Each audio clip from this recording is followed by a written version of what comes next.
Yes. Okay. It's spring. It's affecting everybody. So Yeah, we're tired. we So, both need some sleep. Um, so we're going to attempt this again. yes. So, Okay. I didn't know if we were going to mention the snafu or well, it's people have listed. already noticed that they did not see us. So we are a day late simply Yes. because we did do this, but there was some issues with the sound, and I guess we have nobody's lip readers apparently. We would have looked really ridiculous with just looking at us for 20 or so minutes. I don't know as we're that popular that they just sit there and Oh, it was look kind of at funny, us and actually. not know what we were talking about. So We could have just let it go and just said, no, the What are you sound, the sound's fine. absolutely, I don't know what's wrong with the rest of Hundreds y'all. and hundreds of people would be lining up for their doctor to check their That's hearing. exactly. So some of those ear doctors would be quite happy with it all coming in. Something like Anyway, guess who it is? It is. It does us, and if you can't hear us, then I guess you won't hear Yeah. the rest of this, but we're not doing this twice. No, no. We're this, done. This is it. After this one, if it doesn't show up, make do. Catch folks. us next week. Exactly. You can always come by and say hi if you miss us that much, but we're gonna let this one go. It might be slightly different than what we would have offered you yesterday, but we're gonna try. We are. Okay, so to start with, I'm Deborah, And I'm Lori. coming to you from Tom's Sewing for your weekly dose. Yes. Okay, first thing, Creative 8. Yes. So that is the SVP or Husqvarna Viking Singer FAF embroidery software, but it's not just that. Right. It is a whole new line that they're coming up with, and so it is a subscription-based software. They are delving in across the board of embroidery, sewing, crafts, and it's just the vision that they have for it is amazing. Yes. And it's set up like kind of like Word or Microsoft Office, where you can do the monthly subscriptions. So we now have where our affiliates link is at the bottom of our website. You can click there and that'll take you to the Creative 8 website, and then you can check it out and see what there is. You can sign up for like a basic account, which is free right now. Yep. And then explore a little bit in there and then look at the other plans to see. Yes, the options, because there's quite a few there- options. It's not just 4 or free 5. and then one option. There's like 4 or 5. Yeah, exactly. Yeah, so there's 4 or 5, and so 4.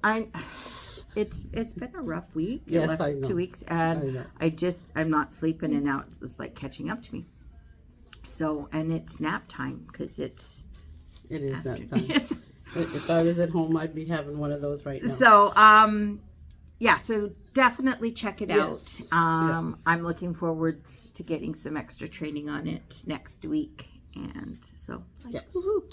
So new fabric coming in. Well, no, Or it's in. Okay, so Pardon there's 2 new lines. So one is called Everyday Essentials, and the other one is called. Just 1 second while we verify. Watercolor. Watercolor. Okay. Both So, yeah. beautiful, beautiful. But with the Everyday Essentials, this one here, like you can see, like this is a great button. Look. There is a Canada Yes. flag on it 'Cause it's because Canadian. this is Canadian. Yeah. It's designed here, and it's only available in Canada. So this is, Yes. and so we've got a few colors. You can see there's some colors there. There is more coming. Yes, there are more colors. They're just not all here yet. But, and they are coming in. It's just like there's more and more fabric coming almost weekly. Yeah. So there's just a beautiful, beautiful line. Lovely. Awesome for your basics and for your they're stash. beautiful, yeah. And so I'll be taking some Yeah, me too. Me too. But I gotta find more space for my stash, because my stash is now all my the things are covered, and then the table that I had behind me is now getting stacked with stash. And you could move some of your children out. Maybe. Yeah, because they do take up space, right? They do. Yeah, so fabric, kids. I don't know. Very good. Quilt shows. Quilt shows. Okay, so this weekend there is the quilt show out in Abbotsford on Friday, Saturday. Yeah, check it out. Jen and Renda will be there. Yeah. So it's gonna be. Oh my goodness, this poor child. I'm seriously. Once you start, it just. Yeah, I know it's really, really hard, and there are more basics coming. Yeah. So we'll give you a little more heads up on that as they start coming in. So classes. Okay, so most Stitch and Chatters today. We'll get rid of that one. Yeah. Just a heads up. So if you are here normally on Mondays for sit and sew, there is no sit and sew on Monday. This coming Monday. Yeah. Which is what, the 20th? 20, I think it is? Yes, it'll be it's the 20th. There's no sit and sew. There's no sit and sew. We've got a lot of training going on, and so the classroom is not available. Yeah. Yes, exactly. So if you show up for sit and sew, there's nowhere to sit to sew. Exactly. You just end up talking to us. So and buying fabric. Some of us, but because other ones will be in here training. Yep. Learn to use your singer is April 28th. 28th. If you have a coupon for your singer, you need to call the store to get into, and we can enroll you in there. And when you come to the class, you do need to bring that coupon from when you purchased your singer machine. And if that's not what's working for your singer, you don't have the coupon, you can enroll online and get yourself in there. Machine embroidery meets quilting. The rescheduled class is April 30th. We have precision piecing. That's out in Chilliwack. Oh, is that in Chilliwack? That is in Chilliwack. Oh, okay. And then there's the panel, half panel. That's also in Chilliwack. So there's a couple of classes out in Chilliwack. So you want to check those ones. And then let's see, we did that one, the Serger project. Okay, so if you've been taking the Serger projects, or classes, the levels. Okay, so Rita, you just finished. No, Donna. Okay, so Donna has done an amazing job teaching those classes. So she has designed a project now. It is, you can see the pictures on the website, and it's like a little carrier. You can put your laptop, but not laptop, your tablet or something like that in there. So, your phone, anything. Pen, sewing stuff, whatever. Yes, exactly. It'll be great for that. So she has designed a class. So now that you've learned how to do some of those stitches, now it gives you a project to actually practice them on. And so you can take the class and practice and do all of those things. It's really, really cute. It make a great gift for Christmas. So you can start now and make lots for Christmas. Yeah. And we'll have lots of fabric for you to pick from to make it. Yes, this is true.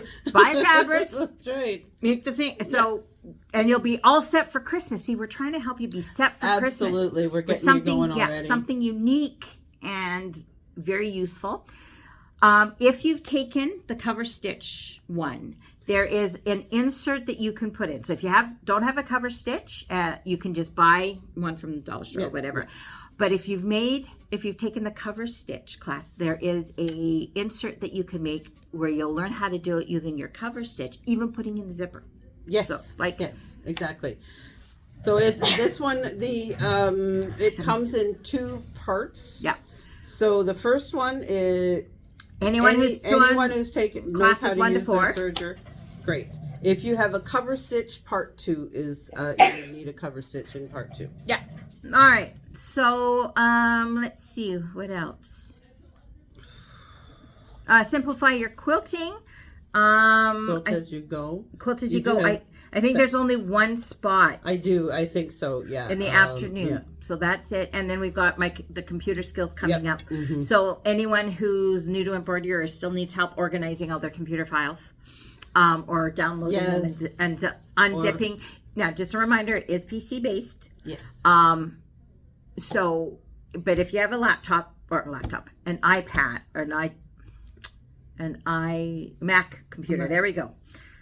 I don't know why they changed the name. I don't know, just to confuse us blonde. Okay, so if you have a Mac, it automatically unzips and does things a little bit different, but you'll still get something from learning how to organize and getting your files under control. I always forget to unzip. And Yes. I wonder why it didn't work. So that's kind of the main thing. So exactly. and lots of classes coming up, and it just more and more being added, and more fabric. I should sit over here so people can drool over the fabric. Yes, you need a better expanse here because it is absolutely Well, I keep getting gorgeous. distracted because I'm seeing it behind me, and I'm like, "Ooh, it's very pretty." And then, of course, my brain goes on going, "Oh, that would look so good That's for exactly that, what for happens that project." when you see something that strikes you is like, oh, yeah. 'Cause I've got- I now know what yeah. I could do with it. The problem is, for me, after I bought the fabric and I take it home, and of course I don't get to it right away, and about 6 months, 12 months, who am I kidding, years later, I'm looking at it and going, don't know what I wanted that for. And I keep telling myself, I'm going to pin a note to it. I never do. See, for me, I see a fabric. Oh, that looks so good in that quilt, and then a little bit later on, I'll see another. Oh, that would look even better, and then another. Oh, that. So right now, I think for the same quilt, I think I have like 12 different fabrics. This is how this fabric addiction works. Okay, It's not an addiction. Yes, it is. I'm sorry, it is. We are collecting, and holding a special collection of fabric. If it was not an addiction, we would be able to say no. I can say no. I choose not to. There's a difference. Yeah, you can kid yourself all you want, lady. I'm blonde. I live in delusions. Like I've told you that. That's my life. I live in delusions. I can quit smoking anytime I want. I did. So did I. Not that I ever smoked, but hey. Oh, I don't smoke. See, I quit just fine. Brat. 26 years. I know. I will never stop celebrating. You know what? That accomplishment. The thing because I is, didn't think I'd ever be able to do it. When everybody has those things that are hard, and when you overcome it, whether someone else thinks it's hard or not, Yes. that doesn't matter. It was difficult. Yeah. You need to celebrate your achievements, whether they are small, like Or huge. Getting my feet in my shoes today. Woohoo! You need to celebrate because my socks on. This one is right up there. I got to tell you. okay, yeah. Well, when I got that knee injection, yeah, because I couldn't bend my knee and I can't bend down because of my back, and so it's like my foot's there. I'm up here. My sock is, and I got little arms. Really, I got T-Rex arms. You need one of those sock puller honors. That wouldn't even have helped because I still wouldn't have been able to make up the difference. And I'm like, I can't get my sock on, and then so I'm like. I have family help. The only one that came anywhere near was a dog. Was the blind dog right. that just kind of does. The blind dog. I'll help you. I just don't know. No. I get this. And then he tucks his head between the bed and my knee because he wants attention. Yeah. So he thinks I was calling him for attention. No, I need help getting my sock on, and he's like. Yeah, okay. Well, there you go. There you go. Yes. So, it just, Dusty's hilarious. So, on to the topic of the week. On to the topic. So, yesterday it was really good, like when we did it. It was good. I'm not promising. Okay. Well, because once I get it out of my head, it's gone. Yeah, I know. Absolutely. And so... I can't believe we've been doing this as long as we have. And we're still able to come up with topics. and still be able to entertain y'all. And people have already called and what happened to you yesterday? Oh yeah, So, it's just like whoa. So okay, so today's topic is about machine hoops. Okay, because we've been doing the embroidery class and we get a lot of people that come and ask, and there's a lot of confusion and stuff. So we're gonna kind of hopefully straighten out a little bit of confusion because yeah, it's crazy. All right, so when embroidery machines kind of came out at the first little bit, this thing is driving me crazy. It started off with just kind of like the standard hoops, okay? And it was a 4x4, a 5x7, and when they really got crazy, it was a 6x10. Woohoo! Now we have now we have like 18x24, like so we got like the hula hoops, and so those are when you look at patterns, that's usually how they label the hoops. Is it's like a 5x7 or whatever. The reason for that is most embroidery companies are American. So they are imperial. So they deal with inches. Right. But when you get your hoop, let me just pull one of these ones. Let's see which one. You don't have one that has the sizing on it. Okay. So this one is Husqvarna. Okay. And so most of the time when they give you your hoops, whether it's in your book or on your thing, it's in millimeters because everyone else kind of deals with the rest of the world, the entire world except for 2 countries. Yeah. So then you're going, okay, so then they sit there and say, okay, I need a 4x6 hoop. This is 240 by 150. Okay, so if they're both in millimeters, you're screwed because they're not matching it, or if inches, right. But if it's in inches, that's like the whole family can own a hoop in that one. And so it gets very. You can just picture our family, can't you? Yes, we'd all be duking it out like, no, you're going the right. Yeah, it'd be quite funny. Way. Yeah, it'd be hilarious. You can have an app. I have an app. So it gets very confusing because you're seeing the pattern that says 4x6 and then your hoop and you're looking, and so we'll have a class and then people phone up and go, I don't have a 4x6 hoop, my hoop is 200 by 40, and so it's like, okay, so that's where that has happened, is because patterns are done in imperial, everything else is done in metric. So the best thing to take and do is go through your hoops and measure them one side to the top with a inch ruler, and then get to the nearest. So like it might be like 5.5 by 7.8, but you'll get a rough idea. And then you can do like a little sticker on your hoops that says, and write it down. This is my 4x4 hoop. This is my 5x7. This is our label maker. They're really cool. Like we should compare our label makers. They're so cute. Oh no, mine I have to do it on my phone. Oh, but I got so many different. Okay, off topic. Anyway, yeah, okay, sorry. Yeah, sorry. And then you label it. So when you pull up your pattern and it says, a 5x7 hoop, you know which hoop. You don't have to do the math because no. And if you don't want to get out a ruler because you may not have one, yeah, we got some to sell you. But there are apps on your phone or a thing where you can inches to millimeters or millimeters to inches, and you can put that in there and they'll give you. Okay, but you want to have them in your standard 4x4, 5x7, 6x10, 10x12, and then just kind of go that way. Yeah. Okay. Because the other thing is when hoops first came out, like aside from a 4x4, they were narrow and long. Now, especially like for the Janome 550E or whatever, and a lot of them, they're square. And so then they're like going, well, I don't have a 5x7 hoop.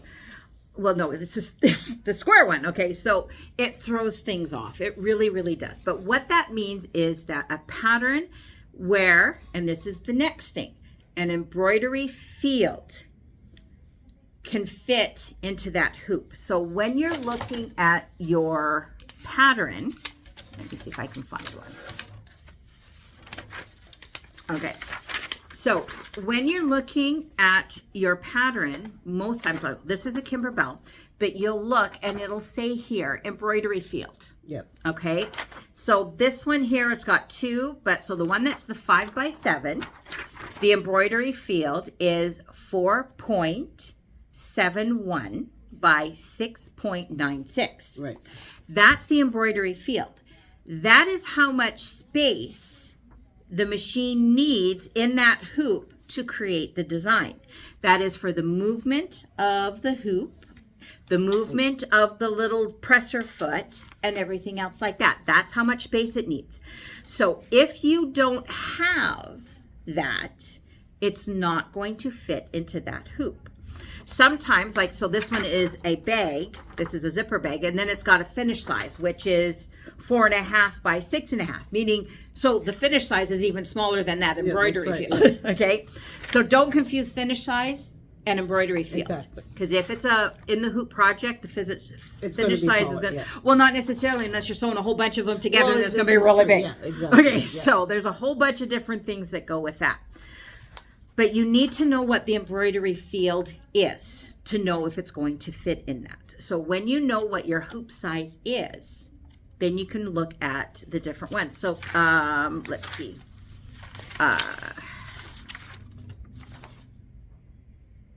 No, that one doesn't have it. I was going to grab a couple of other ones. So every company is a little bit different, but sometimes you'll find where you're buying like just a design. So like, you know, a bunny sitting in a basket. And when you pull it up, it'll tell you what the embroidery field is. So that is how much space in your hoop that you need. So you'll know which hoop that you need. Right. You always want to do smaller. Now there's another factor that you have to have in there. So you have your hoop size, the embroidery field of how much space the pattern needs. But then there's also one other thing, which is the sewing field of your hoop. Yes. Okay. So what the sewing field is how it takes into consideration the movement of your hoop. Like how far over can it go before it hits the side wall of your machine moving forward, but also the foot. The foot can't go right up against here. Right. Yeah. You need at least 1/4 of an inch all the way around for that foot Yes. to move freely. So if the embroidery field for your hoop, let's say you pull out a 4x4 and the hoop or the embroidery field is 3.96 by 3.96, and you're frustrated going, well, why can't I open it in my 4x4 hoop?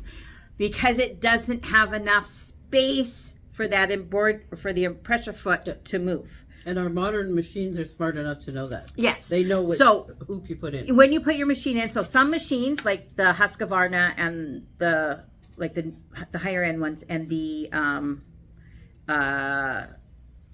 Baby Lock, like the Solaris or whatever, when you slide in your hoop, it automatically will read which hoop is in there. Mm-hmm. Not all machines, especially older ones. And then some of them you have to tell them. So this is the other thing, is if the pattern opens up, so mostly on a Janome, it'll come up in the recommended hoop. Yes, yes. But if you put in a different hoop, you have to change that. Yes. Because otherwise you're hitting the edge and it's causing a whole bunch of other problems, and it won't move right, and you can do some serious damage. Okay. So that's one thing you have to. There's 3 things that you have to be mindful of: the embroidery hoop size, what it is, the sewing field, which is just slightly smaller than what the hoop is, and then the embroidery field is how much space the pattern needs to fully stitch out. So the movement of the needle and everything. Then they're all going to be different numbers. They're not going to match. Okay, but just a key here. So these here are all what would be considered 5x7 hoops. You're right. Okay, so this is from a Janome 15,000. Okay, this is from a Baby Lock. Okay, you can see here it's narrower. Okay, then you add the Denomi 550E. Okay, I'm going to put that with the big one. Okay, and again, you can see that there is a difference in size. And then you got the Husqvarna, which they consider their 5x7 hoop. Okay, so like, so it's not really a 5x7. It's just the pattern that a 5x7 pattern can fit in there. Those are the hoops that you need. Exactly. Okay, so when Gentle. yeah, trying to be. It's my hoop. It's just hooped now. Okay, so those are the things that you kind of need to. I know it's confusing, and I'm going to throw another thing at you to confuse you a little bit more. Okay, so there is such a thing called background hooping or background quilting. Okay, so just when you think you got this all figured out, especially if you're dealing with the Kimberbell block by block method or whatever, it's not the same.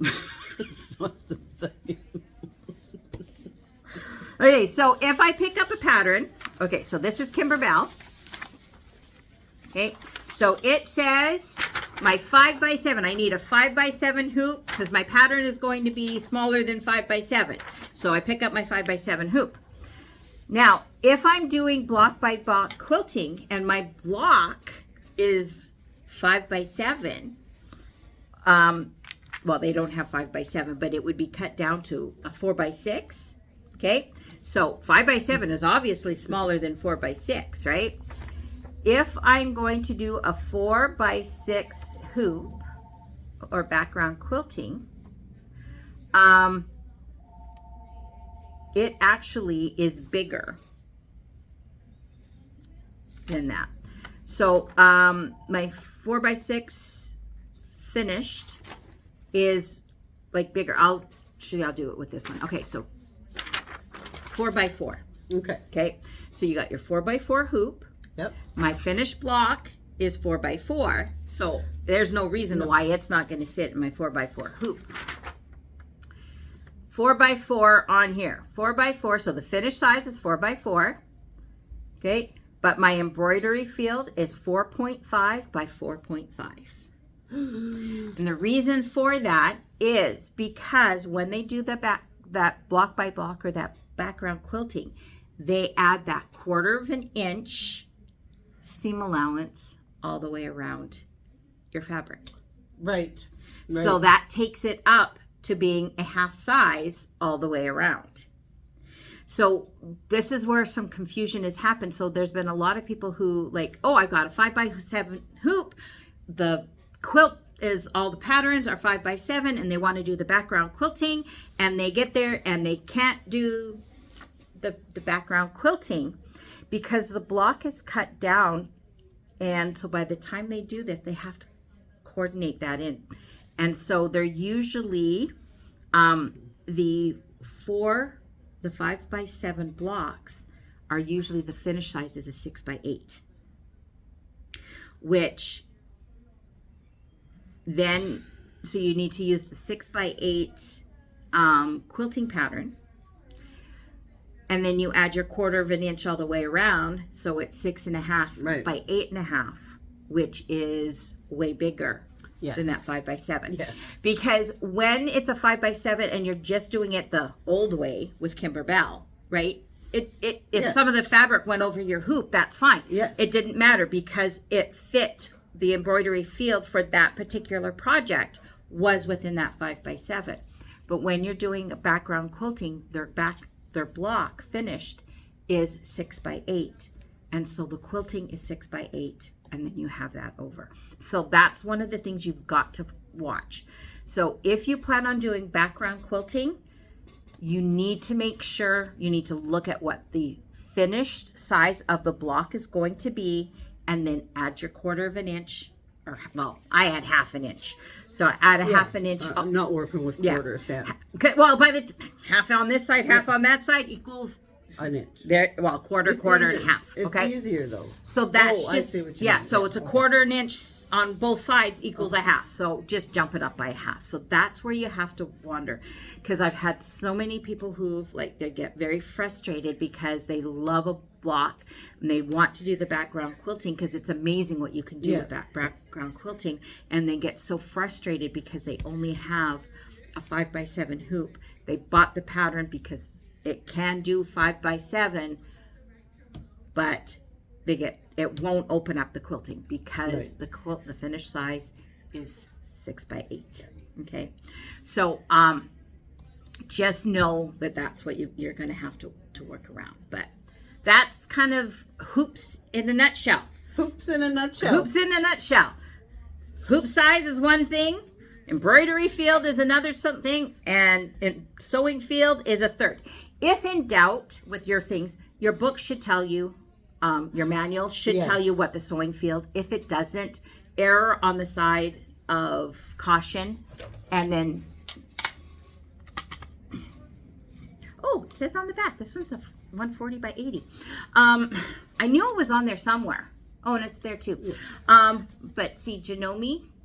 Oh yeah, no, it's just there. Okay, so measure the inside from one side to the other, not out here. That's right. Yes. Okay, because you can see there is a difference between how much extra plastic you have there between the hoops. Okay, so measure here to here and here to here, and then give yourself probably, I would say, about 3/4 of an inch on either side. Yeah, exactly. You want to err on the side of caution, absolutely. And that'll give you your sewing field. Now, if you have one of those machines that have oval, so it's wide here and narrow in the top, you're going to want to measure at the narrowest place. And because if you're doing a pattern that kind of is very rectangular, it's not going to fit up there. That's where you're going to have a problem. So even though the bulk of the pattern is here, the machine is still going to want to go straight up. And if it can't, because of that oval-y part or circular part, it's going to consider the hoop that it's not big enough. So, well done. And I may have remembered everything. We did well. We did well. You did well. When in doubt, you can give me a call. Yes, absolutely. Or like come check us out and we'll talk. Or else you could take my embroidery class, my 4-part embroidery class. She does go over all of these things. Some of it. And you know, some of us have had to take these more than once. I'm not naming any names. No. All right, so that is our weekly dose. Yes. For this week. A little late, but here it is. There you go. All right, so we'll see you guys next week. Absolutely. Okay, bye.